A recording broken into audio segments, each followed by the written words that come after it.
Hi, welcome to the Amber Shows. Happy Friday. Let's get right down to the news of the day. All right, so the first thing I want to talk about right away is the escapees. Those escapees that left out of, tunneled their way out of Clinton Correctional Facility in upstate New York. Well, turns out one of the correction officers who I talked about before, female, she is a part of the escape. They said that she has admitted to having given those guys cell phones. I don't know about the tools or anything that they used to tunnel their way out, but she has, after FBI questioning and pondering, they probably pounded her good. She has admitted to that part of the rescue. They're also saying that they found a store, like one of those stores on the side of the road, you know, a gas station store, like a 7-Eleven or something like that, where they had stopped. The inmates had went there, the escaped convicts had went there and bought sandwiches or whatever. They're also speculating that they could even still be right upstate in the area somewhere hiding out. And that would be crazy, because if they're not out of the country, in Canada, which is right nearby where Clinton is, or Mexico, where one of the inmates was tied to, then they are in trouble because they will be found. But they have been, today makes 1 week that they have escaped, so I don't think that it makes too much sense that they would still be in the country. I keep forgetting to tell you about this too. They both left a note on their bed in the cell to have a nice day. So I know that the correction officers, the warden, and everybody else was not having a nice day after they saw that. LeBron James, he was accidentally filmed on television by ABC of him adjusting his basketball shorts during the game while he was in a huddle, and he pulled it from the front and you can see his penis.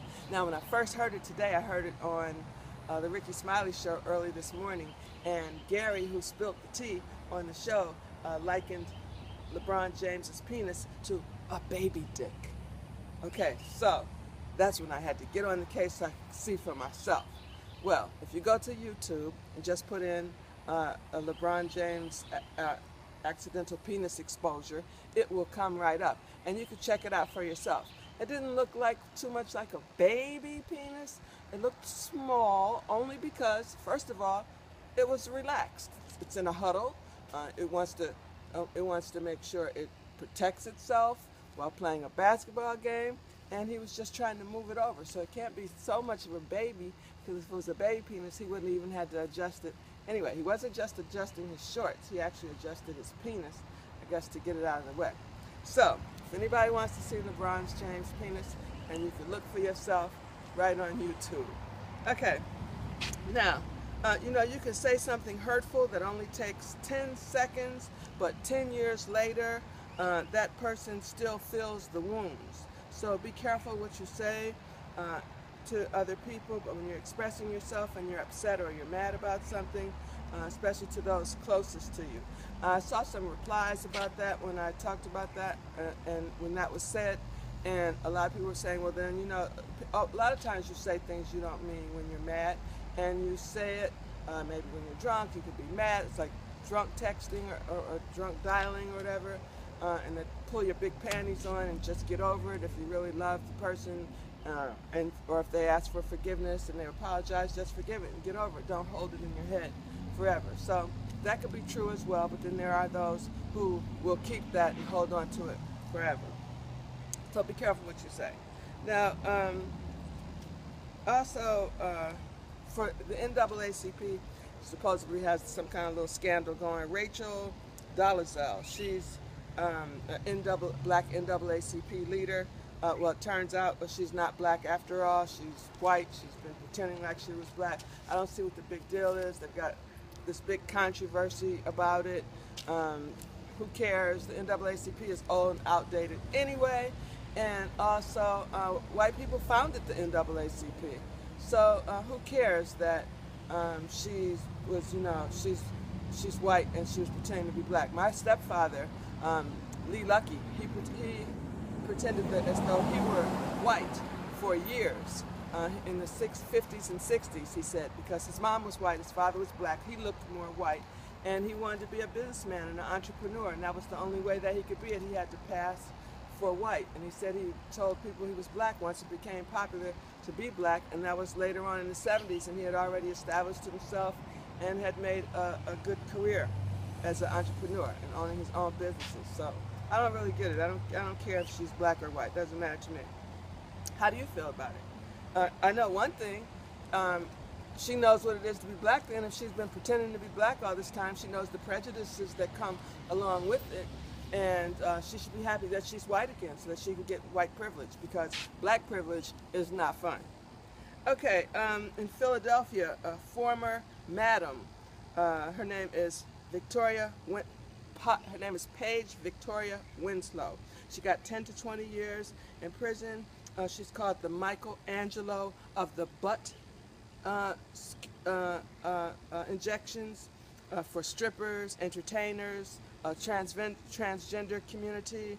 The judge called her a narcissist.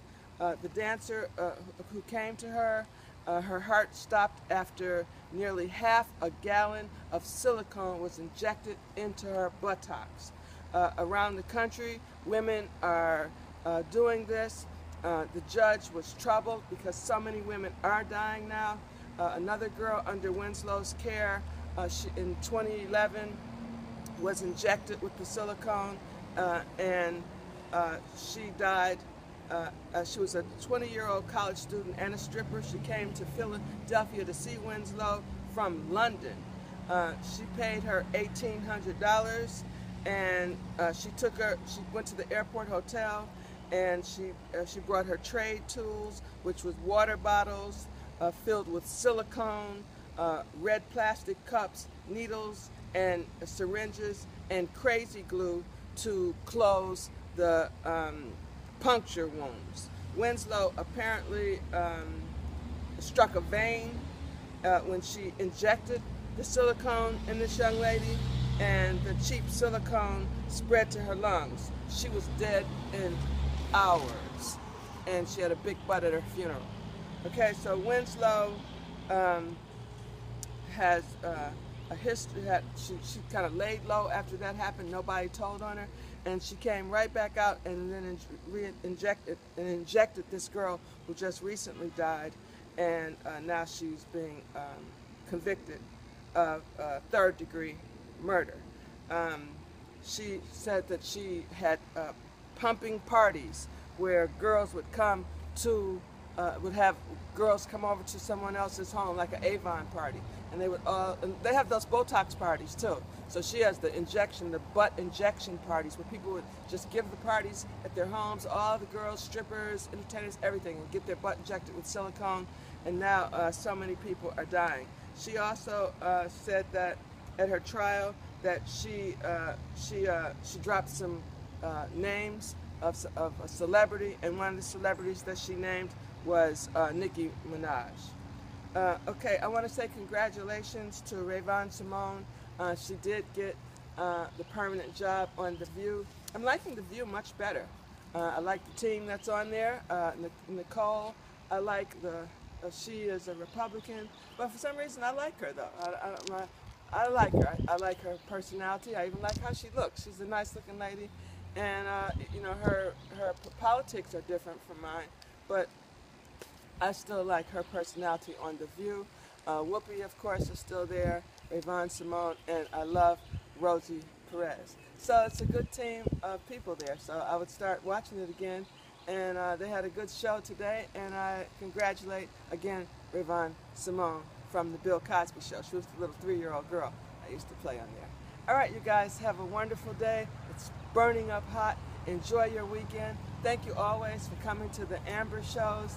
And please give me a thumbs up when you get a chance. I'll talk to you later. I'll come back with some good news when I can. Take care now. Thank you.